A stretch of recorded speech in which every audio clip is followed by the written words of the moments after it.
আমাকে আমার ভাগিনা ইচ্ছা মতো থাপান থাপিয়ে আমার দুধের রস বের করে দিল। আমার দুধ পুরো ফেটে গেছে। সারা রাত 4 বার করল আমার সাথে। সেই সত্যি একটি গল্প তোমাদের সাথে শেয়ার করব বন্ধুরা, তাই পুরো ভিডিও কানে হেডফোন লাগিয়ে সাথে টিস্যু নিয়ে শুনুন। আমি সবসময় ভাবতাম পরিবার মানে একই ছাদের নিচে চলাফেরা করা মানুষদের নীরব এক ছায়া, কিন্তু ভাগিনা প্রথম দিন বাড়িতে উঠতে আসার পর বুঝলাম কিছু মানুষ ছায়া নয়, চোখে ধুলো সরিয়ে আলো দেখাতে জানে। ওর বয়স আমার থেকেও কম, তবু হাঁটায় এমন আত্মবিশ্বাস যেন পৃথিবী একটু জায়গা সরিয়ে ওকে পথ করে দেয়। প্রথম দিকে আমরা খুব একটা কথা বলতাম না, ও ব্যস্ত পড়াশোনায়, আমি সংসারের কাজ সামলাতে, কিন্তু তার উপস্থিতি বাড়ির শব্দগুলো বদলে দিল।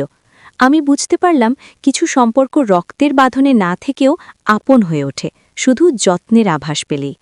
সেদিন ভাগিনা কথা কম বলে, কিন্তু নীরব মানুষের ভেতরে যে কত কথা জমে থাকে সেটাই আমি ধীরে ধীরে ধরতে পারছিলাম। সন্ধ্যার সময় রান্নাঘরে পানি ঢালার শব্দের ফাঁকে ওর খাতা উল্টানোর শব্দ শুনতাম, যেন জীবনের নতুন অধ্যায় খুলছে।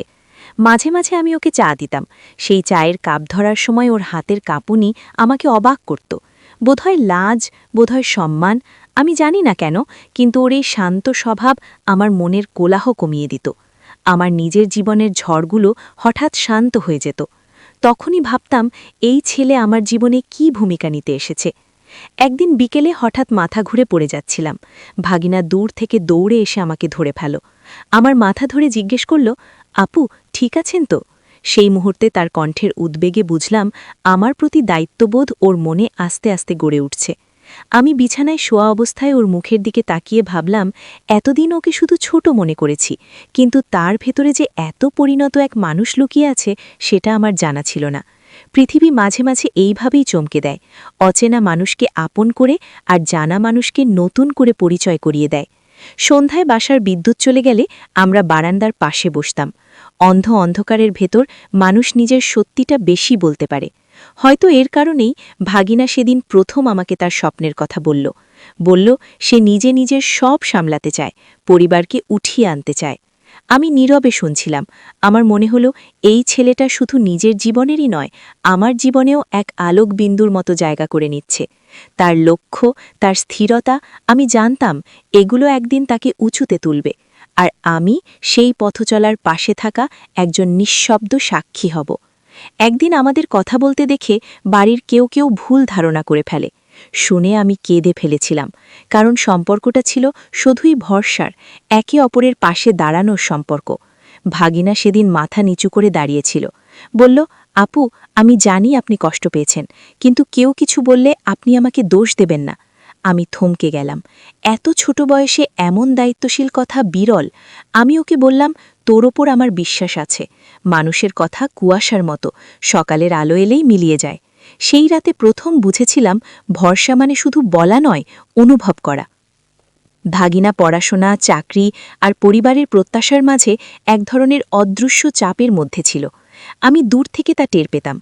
অনেক রাতে যখন সবাই ঘুমিয়ে যেত, ও তখনও পড়ার টেবিলে বসে থাকত। আমি পানি দিতে যেতাম, আরও হাসি মুখে বলতো, ধন্যবাদ আপু, কিন্তু সেই হাসিতে ক্লান্তির রং লেগে থাকত। আমি জানতাম যদি আমি না থাকতাম হয়তো ও আরও ভেঙে পড়ত। তখন বুঝলাম কিছু সম্পর্ক রক্তের দোষে নয়, বরং প্রয়োজনের জায়গায় জন্ম নেয়। আমরা একে অপরের জীবনে নীরব সহযাত্রী হয়ে উঠেছিলাম। পরীক্ষার ফলের দিন ভাগিনা আমার ঘরের সামনে দাঁড়িয়ে কাঁপা কাঁপা গলায় বলল, আপু আমি পাশ করেছি। তার চোখে এমন আনন্দ, এমন বিস্ময়, যেন পৃথিবী তাকে প্রথমবার স্বাগত জানালো। আমি ওকে বললাম, তুই পারবি। আমি জানতাম। দূর থেকে বাতাস জানালার পর্দা নাড়াচ্ছিল, কিন্তু আমার মন আরও জোরে দুলছিল। ওর অর্জন যেন আমার নিজের কোনো অজানা ক্ষুধা মিটিয়ে দিল। ও বুঝুক আর না বুঝুক, তার জীবনের প্রতিটি ছোট জয় আমাকে ভিতরে ভিতরে শক্ত করে তুলছিল। ওর সফলতার পর পরিবারও ধীরে ধীরে তার মূল্য বুঝতে শুরু করল, কিন্তু জানি না কেন আমার দিকে তাকানোর চোখগুলো আলাদা হয়ে গেল। কেউ কেউ ভাবল আমি নাকি ওকে অতি সহায়তা করেছি। আমি শুধু হাসতাম, কারণ সত্যিকারের সম্পর্ক ব্যাখ্যা চায় না। ভাগিনা সেদিন বলল, আপু চিন্তা করেন না, মানুষ সময়ের পর বুঝবে। সেই বয়সে ছেলেটার এই পরিণত ভরসা আমাকে অবাক করেছিল। কখনো কখনো ছোট মানুষও বড়দের চেয়ে বেশি স্পষ্টভাবে পৃথিবী দেখে। চাকরির জন্য ভাগিনার অন্য শহরে যেতে হবে। খবরটা শোনার পর মনে হলো ঘরের একটি চেনা শব্দ হঠাৎ বন্ধ হয়ে গেছে। আমি জানতাম আমি তাকে আটকে রাখতে পারবো না। ও যখন ব্যাগ গুছাচ্ছিল আমি নিঃশব্দে দরজার কাছে দাঁড়িয়েছিলাম। ও হঠাৎ বলল, আপু, আপনি ছাড়া হয়তো এত কিছু করতে পারতাম না। আমি মাথা নেড়ে বললাম, মানুষের পথ ওর নিজের, আমি শুধু পাশে ছিলাম। সেই মুহূর্তে বুঝলাম বিচ্ছেদ মানেই শেষ নয়, কিছু সম্পর্ক সম্মানের মতো নীরব, গভীর ও দীর্ঘস্থায়ী। ভাগিনা দূরে চলে গেলেও কথার দূরত্ব তৈরি হয়নি। মাঝে মাঝে ফোন করে বলে, আপু, আপনাদের সবাইকে ভীষণ মিস করি। আমিও বলি, তুই ভালো থাকলেই আমরা ভালো। তার কণ্ঠে এক ধরনের দায়িত্বের গন্ধ থাকে, যেন সে এখন সত্যিই বড় হয়ে গেছে। আমি জানি আমাদের সম্পর্ক কোনো রোম্যান্টিক গল্প নয়, কোনো নিষিদ্ধ ইঙ্গিত নয়, এটা ছিল এক মানুষের আরেক মানুষের জীবনের পাশে দাঁড়ানোর শক্তি। আমি অনামিকা, এবং আমি জানি সত্যিকারের সম্পর্ক ছাদের নিচে নয়, ভিতরের আলোতে জন্মায়। ভাগিনা চলে যাওয়ার পর ঘরটা কেমন অদ্ভুত নিঃশব্দ হয়ে গেল। আগের সন্ধ্যায় ওর পড়ার টেবিলের শব্দ, কলমের টোকা, চায়ের কাপে দুধের ঘূর্ণি সব মিলিয়ে একটা পরিচিত সুর বাজত। এখন শুধু খালি জানালায় বাতাসের ঢেউ লাগে। মনে হতে লাগল জীবনের কোনো অধ্যায় বন্ধ হলো, আবার নতুন একটু জায়গা খোলা হলো। আমি বুঝলাম মানুষ দূরে গেলে তার অভ্যেসগুলো ঘরে রয়ে যায়। একদিন ও ফোন করল, বলল, আপু, নতুন জায়গাটা কঠিন, কিন্তু চেষ্টা করছি। তার কণ্ঠে যে শক্তি শুনলাম তা আমাকে মনে করিয়ে দিল দূরত্ব শুধুই জায়গার নয়, সম্পর্কের। নতুন ব্যস্ততায় আমিও নিজেকে ডুবিয়ে ফেললাম। সংসার, নিজের ছোট চাকরি আর ঘরের দায়িত্ব সবই যেন আমাকে ব্যস্ততার বর্ম পরিয়ে দিল। কিন্তু মাঝে মাঝে চা করতে গিয়ে হঠাৎ মনে পড়ে কাপটা হাতে নিয়ে দাঁড়ালে ভাগিনা হাসিমুখে বলতো, আপু, এত কষ্ট করেন কেন? সেই স্মৃতি এসে ভর করে। আমি ভাবি জীবন কখনো কখনো কিছু মানুষকে দিয়ে শেখায় আর কিছু মানুষকে দিয়ে বদলায়। ভাগিনা সেই বদলের এক নীরব শিক্ষক ছিল, আর আমি তার শেখানো ধৈর্য আর স্থিরতা প্রতিদিন ব্যবহার করছি। এক বিকেলে ফোন এলো, ওর চাকরির প্রথম প্রমোশন। কণ্ঠে উত্তেজনা আটকে রাখতে পারছিল না। বলল, আপু, আমি পারছি। আমি ব্যালকানিতে দাঁড়িয়েছিলাম। সূর্য তখন কমলা রঙে আকাশ মাখাচ্ছে। মনে হলো পৃথিবীও তার আনন্দ ভাগ নিচ্ছে। আমি বললাম, তুই এই দিনটা পাওয়ার যোগ্য। ভাগিনা হেসে বলল, আপু, আপনার উৎসাহ না পেলে হয়তো এখানে পৌঁছতে পারতাম না। ফোন কেটে যাওয়ার পর আমার বুক ভরে উঠল এক ধরনের গর্ভে, যেন নিজের কোনো চারাগাছ দূরে গিয়ে ফুল ফুটিয়েছে। প্রমোশনের খবর বাড়িতে ছড়িয়ে পড়তেই পরিবারের আচরণ বদলে গেল। আগের যারা ভুল ধারণায় ছিল তারাই এখন ওকে নিয়ে গর্ব করে। তারা আমাকে বলল, তুমি ওকে অনেক সাহস দিয়েছ। এই স্বীকৃতি শুনে আমি হেসে ফেললাম, কারণ সত্যিকারের সম্পর্কের মূল্য মানুষ দেরিতে বুঝলেও মনের ভেতর সেটি বরাবরই স্পষ্ট থাকে। ভাগিনা ফোনে বলল, আপু, আমি ইচ্ছে করলে মাসে একবার আসব। শুনে মনে হলো যেখানেই যাক বাড়ির টান সে ভুলছে না। সম্পর্ক কখনোই একদিকে চলে না, দুই দিকেই পথ থাকে। 1 মাস পর ভাগিনা বাড়ি এলো।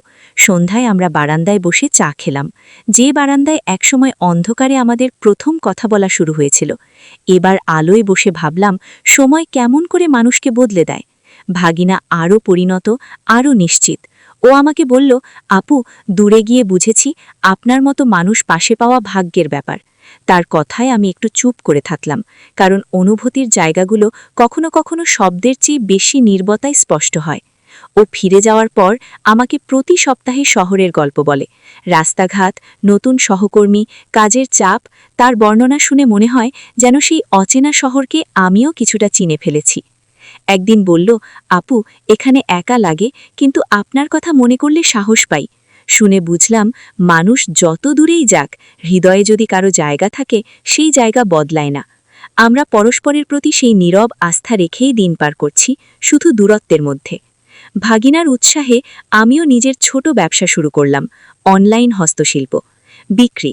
সে আমাকে বলল, আপু, আপনি পারবেন, আপনার হাতের কাজ খুব সুন্দর। তার বিশ্বাস যেন আমার নিজের বিশ্বাসকে নির্ভয় হাত ধরিয়ে দিল। প্রথম অর্ডার আসার দিনে ভাগিনাকে ভিডিও কল করে দেখালাম। সে হাততালি দিয়ে বলল, সাব্বাস আপু। তার সেই উচ্ছ্বাস আমার ভিতরের হতাশা ভাসিয়ে দিল। বুঝলাম আমরা দুজনই একে অপরকে নিজ নিজ পথে দাঁড়াতে শিখিয়েছি।